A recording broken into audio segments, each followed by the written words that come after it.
প্রতিনিয়ত বাড়ছে ডাকাতি। ডাকাতির ঘটনা কোনোভাবেই কমছে না। আপনি সকালবেলা পেপার পত্রিকার দিকে নজর দিলেই দেখবেন ডাকাতি, ছিনতাই, হত্যা, এরপরে আপনার চাঁদাবাজি, দখলদারিত্ব, মারামারি, রাজনৈতিক সংঘর্ষ, মানে এ যে তো লেগেই আছে, কোনো অবস্থাতেই থামছে না। এবার এরপরে আইন শৃঙ্খলা বাহিনীর পরিস্থিতির অবনতি, সব মিলিয়ে প্রতিনিয়ত বাংলাদেশের সাধারণ মানুষ নিরাপত্তাহীনতায় ভুগছে। টিনের চাল কেটে ডাকাত ঢুকে, দরজা কেটে ডাকাত ঢুকে, জানালা কেটে ডাকাত ঢুকে, এরপরে ভালো বাড়িতে ওই যে নিচের যে সিকিউরিটি ফোর্সের বেঁধে রেখে ডাকাত ঢুকে। এই যে ডাকাতের তৎপরতা প্রতিনিয়ত বাড়ছে আর বাংলাদেশের সাধারণ মানুষের নিরাপত্তা প্রতিনিয়ত কমছে, এর দায়ভারটা কার? আপনারা বলেন। আপনার এই যে সদর পুলিশের তথ্যে প্রতিদিন 11 জন শুধুমাত্র মানুষ মারা যাচ্ছে রাজনৈতিক সংঘর্ষের কারণে, আর এটা বেড়ে যাবে দ্বিগুণ যদি ডাকাতি, ছিনতাই, হত্যা এগুলিকে এটার সাথে অ্যাড করা হয়। আজকে ঠিক একই ঘটনা ঘটেছে। আপনার দিন দুপুরে বাসার গেট কেটে 13 ভরি স্বর্ণ অলংকার লুট করেছে সন্ত্রাসীরা। এই ঘটনাটি আমি স্ক্রিনশট দিয়ে দিয়েছি, আপনারা দেখে নিয়েন। ঘটনাটি হচ্ছে কিশোরগঞ্জ শহরের দিন দুপুরে গেট কেটে দরজার তালা ভেঙে একটি বাসায় চুরির ঘটনা ঘটেছে শহরের নীলগঞ্জ সড়কে ইশাখা ইন্টারন্যাশনাল ইউনিভার্সিটির পিছনে বাসার দোতলা থেকে এ চুরির ঘটনা ঘটে।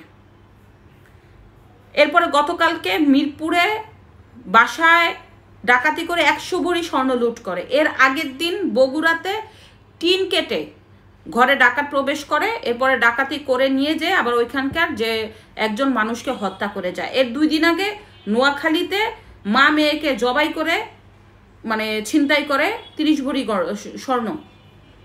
এই যে প্রতিনিয়ত ডাকাতি বাড়ছে, এর উপায় কি? এ শেষ করা যায় কিভাবে বলেন আপনারা? বাংলাদেশের নিরাপত্তা বাহিনী একেবারেই চুপচাপ, কারণ পুলিশ হত্যার বিচার হয়নি, যার কারণে পুলিশ চুপচাপ বসে আছে। আর পুলিশ ধরবে কাদের? যাদের ধরবে এরাই তো ডাকাতি করে, এরাই সন্ত্রাস পালে। রাজনৈতিক ছত্রছায়া হচ্ছে ডাকাতি, অভিযোগ আছে। শুধু ডাকাতি না, অসংখ্য অবৈধ অস্ত্র বাংলাদেশে প্রবেশ করছে বিভিন্ন সীমান্ত দিয়ে। আগ্নেয়াস্ত্র, অস্ত্র, অবৈধ অস্ত্র, কার্তুজ প্রতিনিয়ত বাংলাদেশ আসছে। ধারণা করা হচ্ছে এই অস্ত্র স্বার্থান্বেষী মহল আনছে সামনে নির্বাচনকে কেন্দ্র করে এবং চোরাচালান ব্যবসায় নিজেদের স্বার্থ হাসিল করার জন্য। চোরাচালান ব্যবসায়ীদের তো এখন রমরমা ব্যবসা। আর এদেরকে যদি অ্যারেস্ট করে আপনার জেলে নিয়ে যান, এরা জামিন পেয়ে যাবে।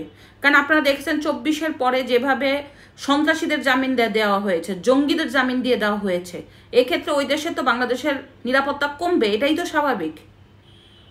মূল কথা, ডক্টর ইউনূস নিজের স্বার্থ দেখেছে, দেশের স্বার্থ দেখেনি। শুধুমাত্র তার গ্রামীণ প্রতিষ্ঠানের উন্নয়ন করা ছাড়া এই ব্যক্তি বাংলাদেশের উন্নয়ন করতে পারে তো নাই, বাংলাদেশের উন্নত বরং অবনতি করেছে।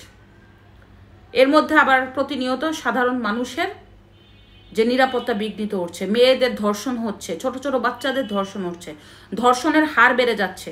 শুধুমাত্র জানুয়ারি থেকে সেপ্টেম্বর পর্যন্ত ধর্ষণের হার 2744টা ছোট বাচ্চা, এর মধ্যে আছে কিশোর, নারী, এদের যদি হার ধরা যায় প্রায় 15,000-এর অধিক।